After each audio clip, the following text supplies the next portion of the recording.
Snug Life is all about the conversations that you have in the pub. We can talk about bullshit things, we can talk about serious things. 3 childhood friends spread across 3 different continents now. Snug is a home away from home.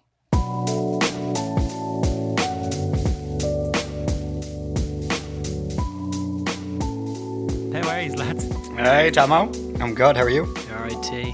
How you getting on? Not too bad. I'm a little. You might notice my voice sounds a bit like shit, and that's because I feel a little like shit. But it's not that bad. It's just a dose that I may have passed to Sean on a weekend football trip. So if he sounds a little bit cloudy, you know who to blame. I'm not fully dosed. I'm not fully dosed up. I'm 50-50. You know when you're kind of halfway there, but you just get it early and just overdose yourself with vitamin C and everything. That's where it works. Tomo nearly took out half the podcast. He did. He did. I think. Do we need to? No, we probably shouldn't say that we shared a room. Well, we did. You said We it. did, I and think we just did. And we FaceTimed Gaz. yeah, a 4:30 in the morning podcast that unfortunately we forgot to hit record. Thank God. You lads were trying to get me arrested in the airport.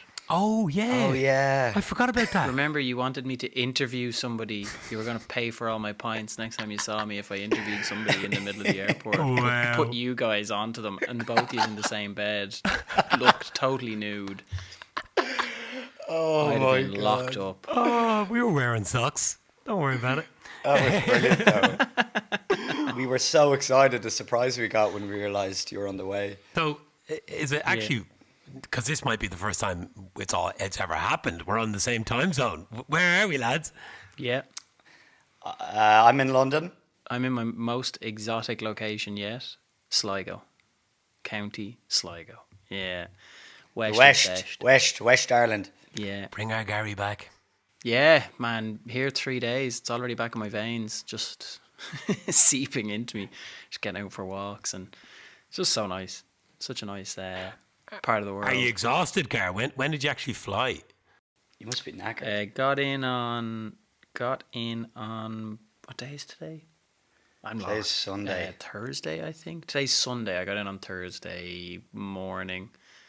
Yeah, a bit of a whirlwind, and got a few bits done as well with different family members and stuff. And then just the head does be pure brain fog. Like, you be grand 1 minute and then just hits you. But I think that it's all just catching up with me as well. So We were talking to you on Tuesday night, our time, and Yes.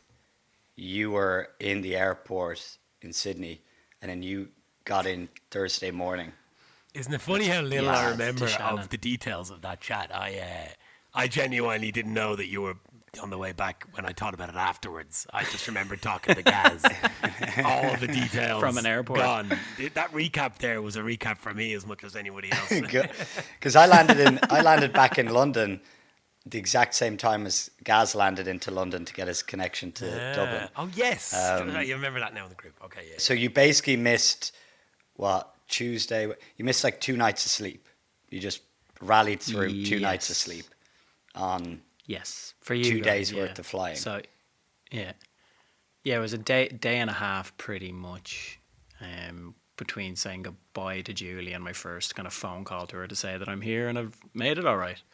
Do you sleep on airplanes? long A lot of trip. people can't sleep. I'm quite a good sleeper on airplanes. Yeah, in and out. What about you guys? Well, Sean, don't you travel on business? Travel private? No. No. No.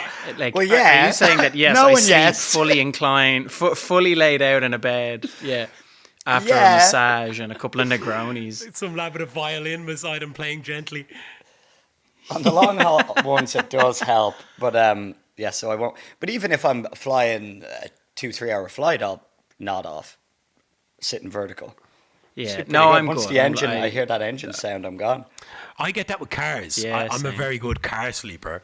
Like not while driving, thank God.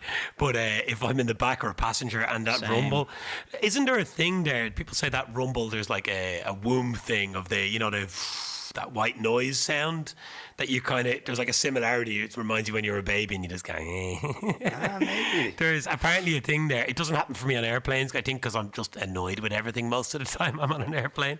But when it comes to cars, I'm well into it. Fall asleep any There's single definitely trip. a quality of sleep though that's different. Yes. You know, like the airplane. I'm a big you napper sleep, though. I love napping.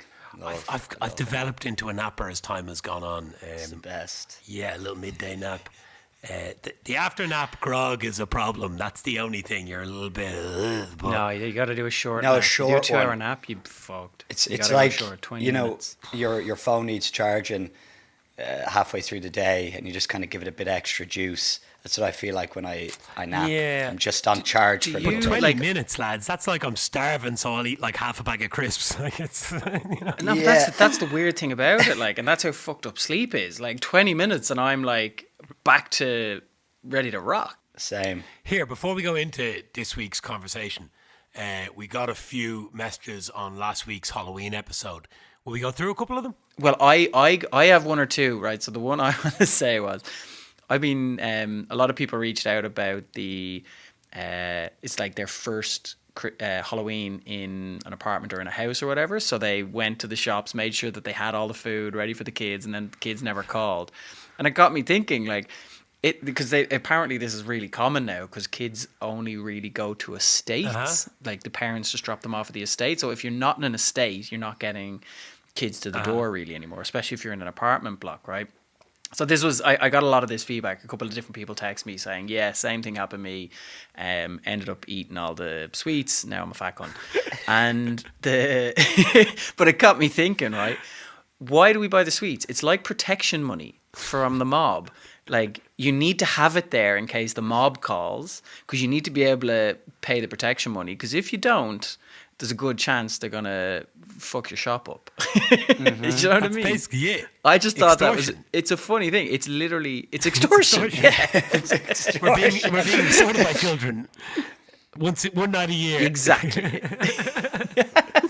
And then when they don't come, you're actually upset about it. Yeah. So I thought that was really That is funny. brilliant. It's a great way of thinking about it. The other one we got was from friend of the pod, Dara Fahy, on the other side of the world, was on Gaz's side up until today. New Zealand-based Dara was telling us that he basically was watching as a young, I think they were 12. Yeah, so 12 years old. He was watching Halloween 2 at his friend Tom's house, also a friend of the pod. They were already shitting themselves from the start because they'd seen the first one and they knew what they were in for. So Tom's dad went off to bed, even said goodnight to the lads for maximum effect, and proceeded to climb out his bedroom window onto the kitchen roof, clambered down, snuck into the garage to the switchboard and killed all the power in the house.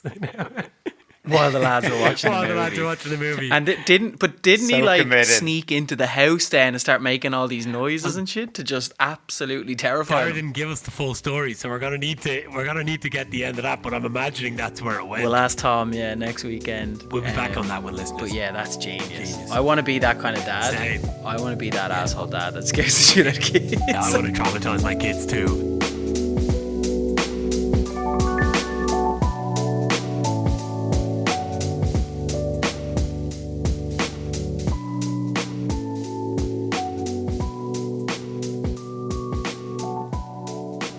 As we're talking about sleep there, guys, kind of got us going this week. We were thinking a lot about sleep and dreams and, how unusual the two of them are. I think sleep, is such an unusual thing. We shut our bodies down for 7 or 8 hours a night.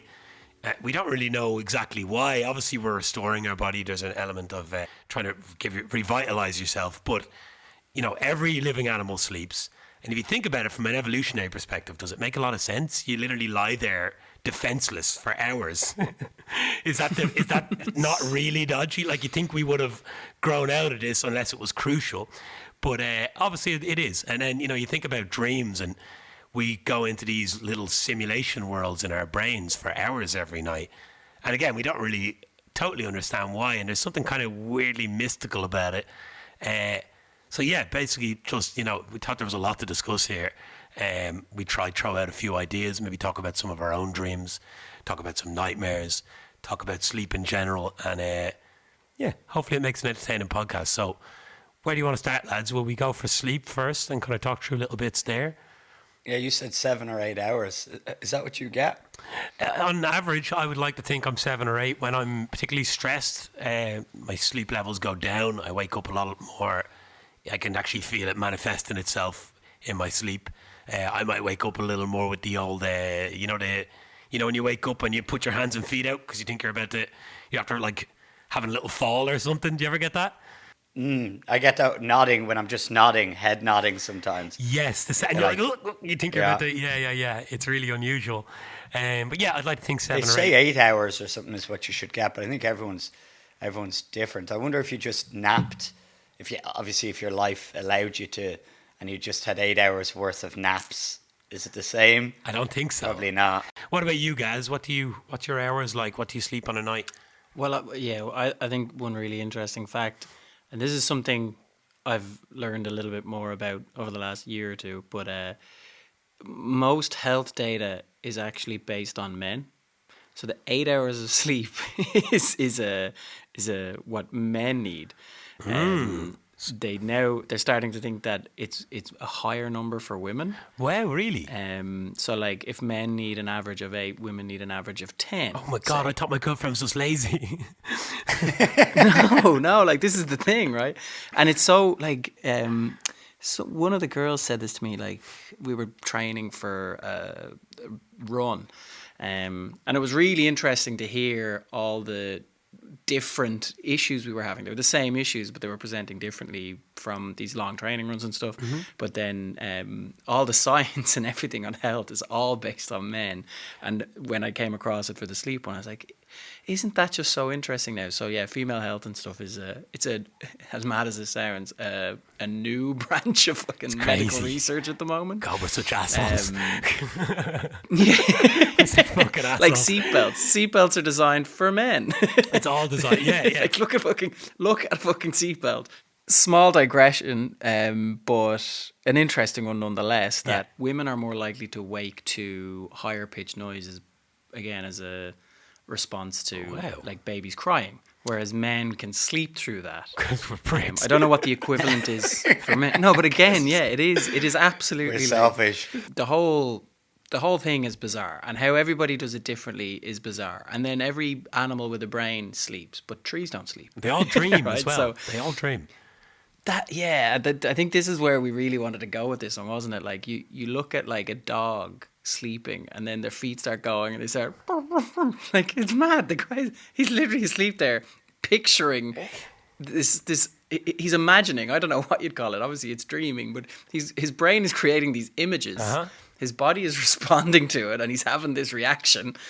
It's nuts. And every animal with a brain does it. It just does. It blows my mind when you actually think about it. Right? It absolutely blows my mind. It is so mad though, like that there's so many things in life that we don't understand. Talk about like the afterlife and what happens when you die. You don't understand it all, but we're all perfectly comfortable to just close our eyes and shut away into a world that we don't control. It's so odd. Dreams are associated with positive things. The American dream, right? They're aspirational goals. But how often do you wake up and go, that was such a nice dream? Yeah, rarely. I feel like I don't have like... I do. I feel like I'm not winning the Super Bowl or like, you know what I mean, in my dreams anymore. Maybe as a kid. No, I don't guys, even remember. But like, I'd agree. You do have them. I'm sure you do because you're a napper. Like you said, you enjoy napping, and that's the only time I have the really nice dreams where you wake up nearly smiling in a nap. Or is that just me? I get like really cozy and like so. It's like you've just paused life for a bit, and I wake up really happy. But I don't think I have a dream per se. I just have a feeling as opposed to an actual specific memory of a dream. But I know when I was younger, I used to like your alarm would go off or whatever. Your mom would be wake you for school, and you'd come out of this really nice dream, and you'd be like, no, go, like try and fight yourself to get back into the dream because it was deadly, like you were, I don't know, James Bond or something. Yeah. Like it was good crack. I don't have them dreams anymore. I want to be James Bond again. Who do I need to speak to? You want to get back into it? Yeah, who do I need to speak to get these dreams going again? Positive, happy dreams. Can we talk sex dreams for 1 second? So I've had sex dreams throughout my life, blah, blah, blah. And I don't think once have I been like, yeah, legend, absolutely porn star Tomo. No. It's always, I always finish early. I'm always disappointed. It's far more accurate than that, isn't it? Always disappointed. The girl's always like, oh, really? Is that it? And I'm always like, oh, no. It's never, oh, Tomo, you big fucking legend, And You stud. It's never that. Oh, what a scene. But it's true, right? Like when you were younger, you had badass dreams. You were a legend. You had dreams, like aspirational things, and you were the fucking boss of Manchester United, or Alex Ferguson gave you a ring. He's like, we need you to play tomorrow, and you went and you played and you scored the winning goal in the Champions League final. Now, what's the equivalent of that? I forgot to pay my fucking mortgage. Exactly. Gosh. I want to be a child again. It was way more. And do you remember when you used to have wet dreams? It was like you'd wake up and you'd be like, oh, yeah. All right. I had sex. I'm a man. Yeah. And she was hot. I used to dream about flying all the time. You're talking about deadly younger dreams. I used to dream that I could physically Same. fly. Yeah. I haven't dreamt about flying in like 20 years. I've dreamt about walking or crawling. No, but you're falling. You're falling towards the ground, and then you hit the ground, and you end up booting the missus. The poor wives. Actually, I have a very good anecdote here. That's amazing. Very good story. One of the lads, friend of the pod here, he's in Sydney. I'm in Ireland now. He told me this the other day. He's a real jerker in his sleep, like when he nods off. Yeah. Like most people get that, right? Not that kind of jerker. That kind of jerk. But Okay. he was on a flight to, I think it was Singapore, and he had a can of beer on the tray in front of him, and his knee, he fell asleep, his knee twitched, but it was such a big twitch, it hit the table and sent the can up into the air. Right? That's and he excellent. woke to see the can hitting the console above your head, the fans and all are, and just spraying everywhere, right? So the fella beside him was sound asleep. Oh, man. And he soaked his leg. Your man never woke. My friend gets a couple of napkins, starts trying to dry his leg off, and just says, fuck it, rolls over and pretends to be asleep. Unbelievable. Wasn't me. Yeah. The other chap will wake up and would you he'll do, be though? freaked that he did something. Yeah. That's all you could do. I'm surprised your man didn't wake up, to be fair. He got away with murder. Yeah, but talk about your knee-jerk reaction causing pure scenes on those. I sometimes hit my girlfriend in my sleep by rolling over and throwing. Cause I'm very. Oh, God. I thought you were saying you were dreaming about doing it. No. Jesus, no. Wow. I'm not having domestic violence dreams. But no, what I mean to say is I'm not very. So I've listened to podcasts on this. There's a chemical your brain makes that shuts your body down, so you don't physically act out what you're doing when you're dreaming. And people who sleepwalk and people who move around, their brain isn't creating enough of it in those moments. So there's actually a paralysis drug that your brain is giving you. But anyway, I've rolled over a couple of times and even just thrown a limb, and Marvin's like, ow! She's like, you had to slap me in the head. Yeah, I was asleep. I'm out. I'm always just out for the count. You're gone. I don't move. Yeah, same. If I'm sleeping, saying double bed here and by myself on the side of it, I wake up, it's like no one was in it. Exact same it's position. just the exact same. I don't move. So anecdotally, when I shared a room with Jeff on the same J1, I think I was only with him for about a week before we did our road trip. He overheard me having what he assumes was a erotic dream, and I was talking in a New York accent, and I was like, "Yeah, back it in, baby, back it in." He was like, so I don't know what world I was in. Obviously, a little. Back it in. Oh, Tomo, you need to be studied. He was a gangster, but underperforming. I think we have the name of the pod. Back it in, baby. Back it in, baby. I don't know if that's a good look for the pod. You were probably just directing traffic. You were probably just directing someone backing into a parking space. New But York traffic warden. This is it. Why did you have a New York accent? I don't know. It's so weird, like so weird. We were in Chicago. I know. Like it didn't even make any sense, right? Obviously, been watching too many movies. Oh, Tomo, that's too funny.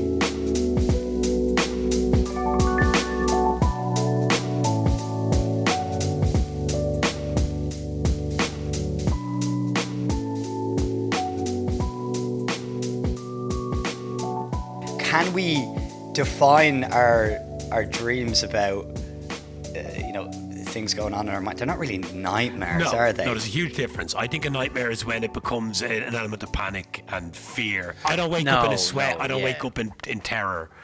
Sorry, guys. Scared. Yeah. No, sorry. Yeah, exactly that. Like, we kind of picked apart dreams, and there's some subconscious reason for them, and your brain's trying to make sense of things, and this is how it's doing it, right? Why? What is the point of nightmares?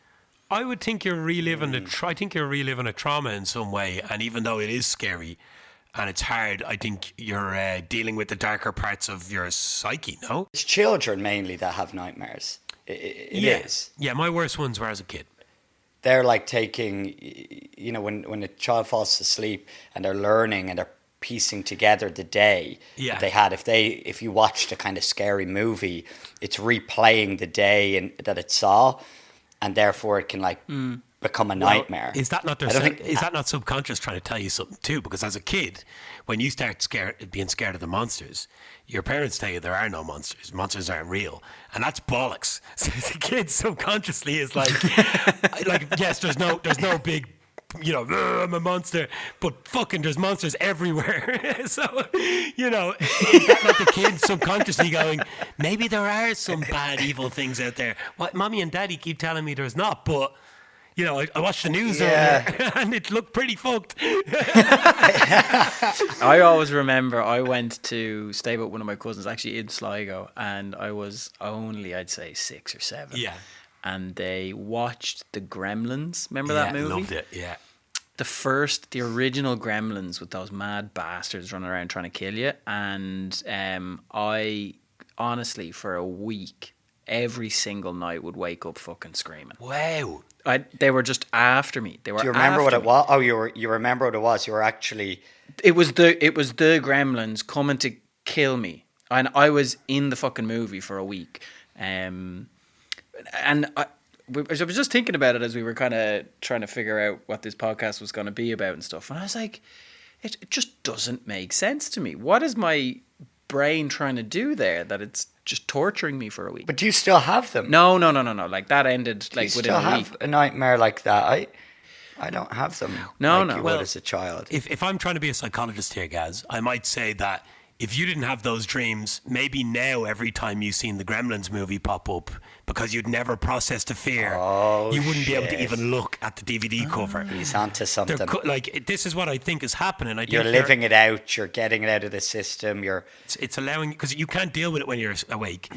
But your brain is doing the work underneath the hood, right? And that's how you get over it and you move on from it. And now you can fucking watch Gremlins and you're fine. But if you hadn't seen Gremlins since then and now, you might, and hadn't even thought about it, it might actually throw you into a state of shock. Look, I don't know. Again, I'm theorizing. I'm no expert here. I like it. It's a good theory. It is so fucking weird though. Like, and PTSD is another one. People who come back from war and they wake up like having they relive these really traumatic experiences, and that can like really affect people's quality of life and stuff. Right? That is really heavy stuff that people are trying to work through. So it's such a like the breadth and scope of it all is just bizarre. Like that, it's children's dreams to PTSD to everything we've just talked about. My favorite though, and I was way like an absolute space cadet when I was a kiddo, but daydreaming.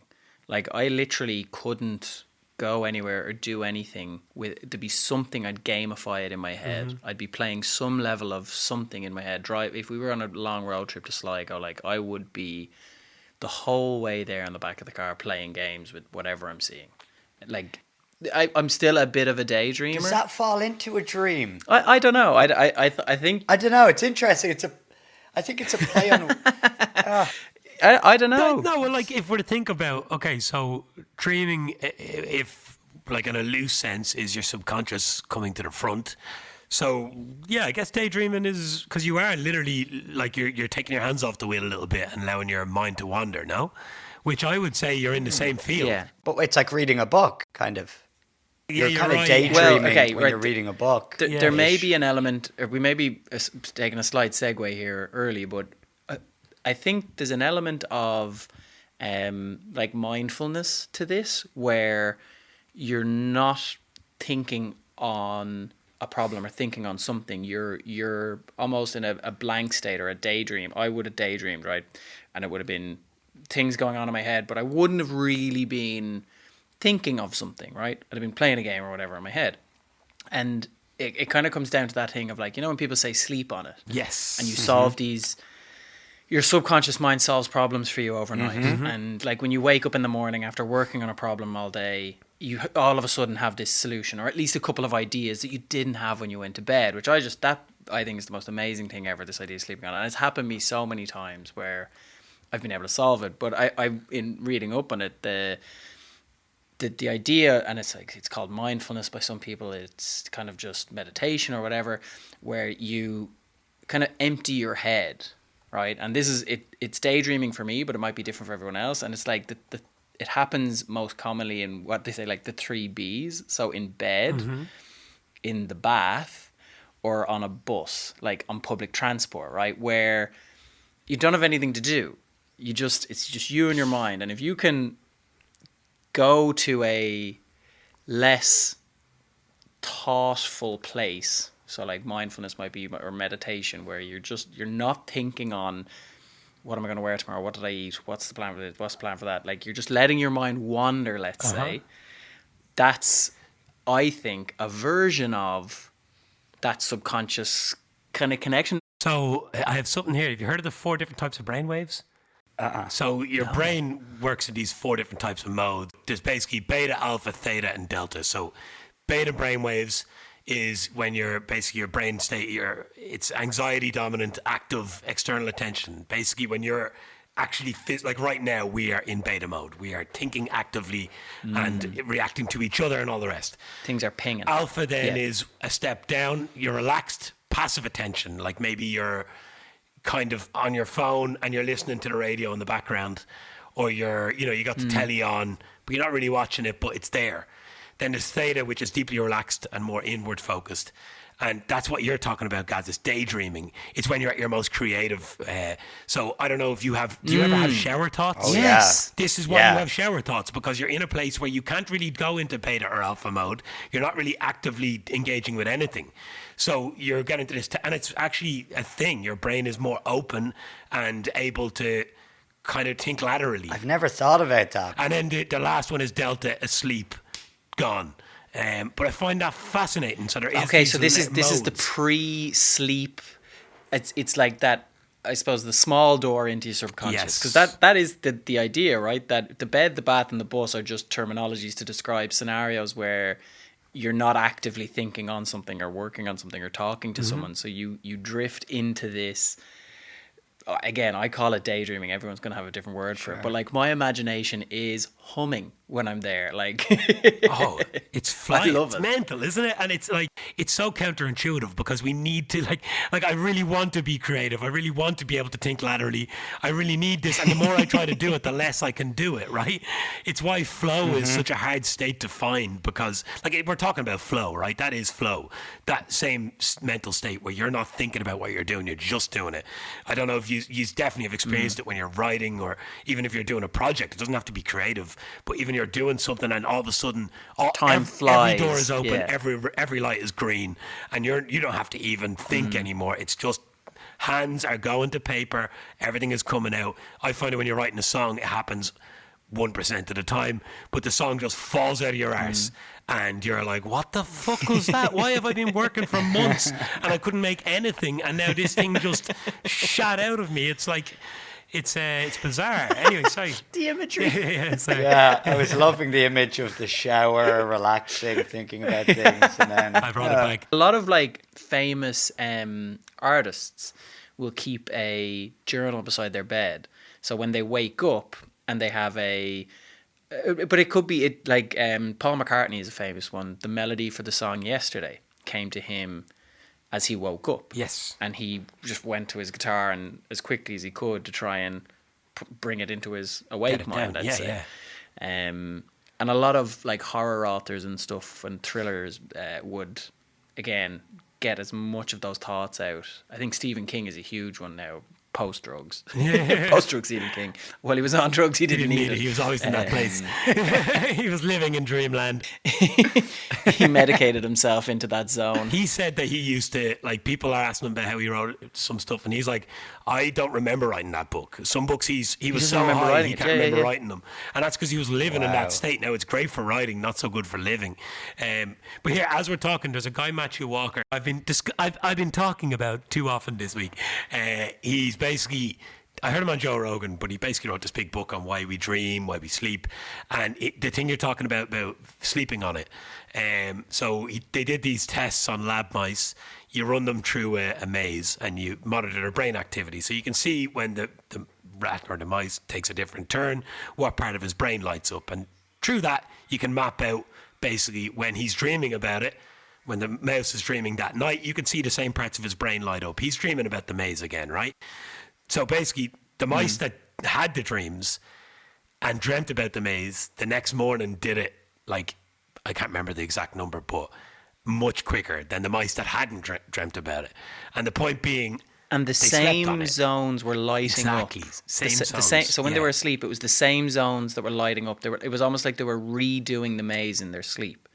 Because it was happening in the same order. 100%. And this is exactly it. So it's the same pattern. So they could see that the mice were exactly dreaming of, because their brain is lighting up in the exact same moments. So point being that this idea of you have a problem or a thing or something that you're trying to figure out, and you wake up in the morning and you've got the answer.